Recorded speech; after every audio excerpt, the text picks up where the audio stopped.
Good Morning Business. Le débat. Le gouvernement, Elisabeth Borne notamment, veulent retranscrire l'accord entre les partenaires sociaux sur le partage de la valeur ajoutée. Tout l'accord, mais rien que l'accord, sauf que la majorité, sauf que le groupe Renaissance voudrait aller un peu plus loin sur le partage de la VA. Alors, est-ce qu'ils ont raison d'en vouloir plus, Nicolas Dose ? Bon, ce qu'ils veulent, ils veulent une super participation au-delà de 5000 salariés qui créent des super profits.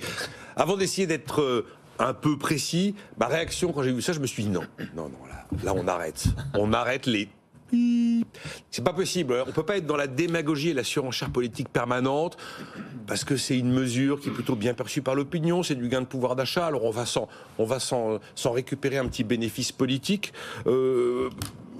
Je vois bien effectivement les ardeurs considérant à toujours vouloir en faire un petit peu plus. Et puis qu'est-ce que vous voulez, Renaissance faisait sa convention hier pour s'entendre dire c'est l'accord interprofessionnel mot pour mot qui va être repris dans la loi. À quoi elle sert leur convention? À rien. Donc il fallait exister, voilà. Mais là non.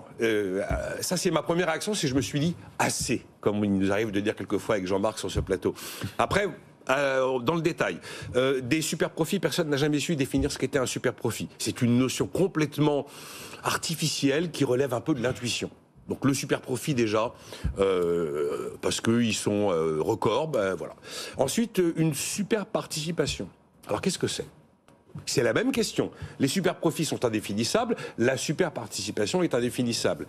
Et enfin, je constate qu'a priori, tout l'arsenal est là, il n'y a pas de problème. Les profits super ou non super sont taxés avec l'impôt sur les sociétés. Les dividendes, en hausse ou pas en hausse, sont taxés avec le prélèvement forfaitaire unique. La participation est obligatoire au-dessus de 50 salariés. Donc tout est là, tout est en place. Les partenaires sociaux sont parvenus à un accord au terme de 11 séances de négociation qui va être signé là, Ouais. Et probablement par 3 centrales de salariés. FO, CFDT, CFTC. C'est bon, quoi. On arrête de vouloir récupérer des bénéfices politiques, exister. Parce que je sais bien qu'on a le droit de dire n'importe quoi. Mais il y a un moment, il faut arrêter de dire n'importe quoi. Jean-Marc, est-ce qu'il faut aller plus loin sur ce partage de la valeur, cette prime super profit, ou alors c'est une mesure démagogique ? Alors c'est une mesure démagogique, je pense qu'il ne faut pas en rester là. Il faut démanteler tout ça. Il faut revenir en arrière. Il faut revenir en arrière, on est allé déjà trop loin.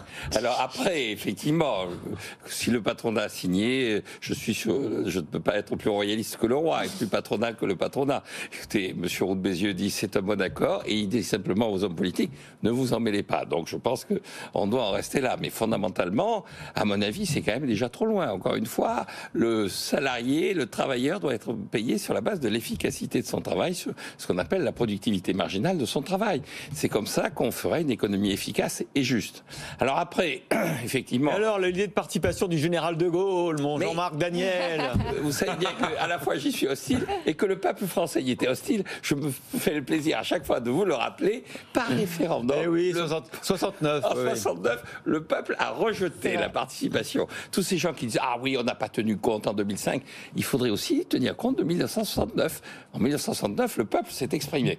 Mais pour revenir quand même à l'actualité plus récente, indépendamment du général et de 69... Je suis pas sûr que c'était la question C'était pas primordiale. la question qu'on avait entendue en 69. Oui, mais en 2005 aussi, sur le référendum européen, c'était pas Voilà, c'est exactement... toujours le même problème. Donc, c'est un autre dossier. C'est un autre dossier. Mais quand même, factuellement, c'est comme ça. Alors après, sur le fond, je pense que effectivement, il y a deux niveaux. Il y a des niveaux politiques, politicards, sachant que Bruno Le Maire est supposé être, au sein de Renaissance, le porteur de la réalisation du programme, de la réflexion, et que Bruno Le Maire s'est toujours montré très réservé sur ces histoires de super profits. Il a bien dit à plusieurs reprises, je ne connais pas de super profits, je ne connais que des supercheries. Donc, jeu de mots que je trouve assez bienvenu.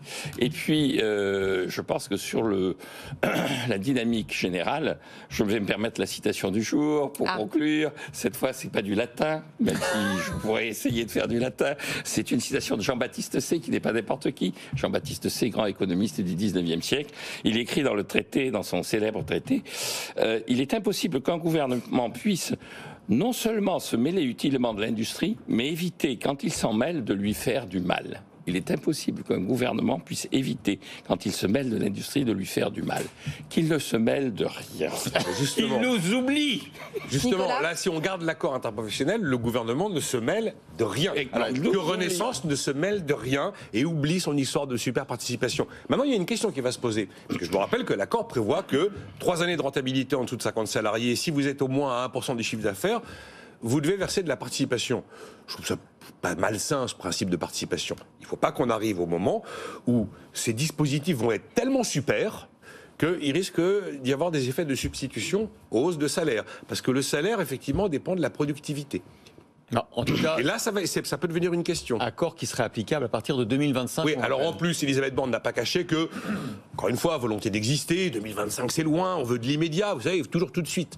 Il n'est pas impossible, a-t-elle dit, que la majorité, quelques velléités à faire des propositions pour combler l'écart entre aujourd'hui et 2025, parce que bon, il faut bien occuper le terrain. Que le politique ne se mêle de rien. Voilà. Il c'est le ne se message mêle de la matinée. Voilà, qu'il ne se mêle de rien.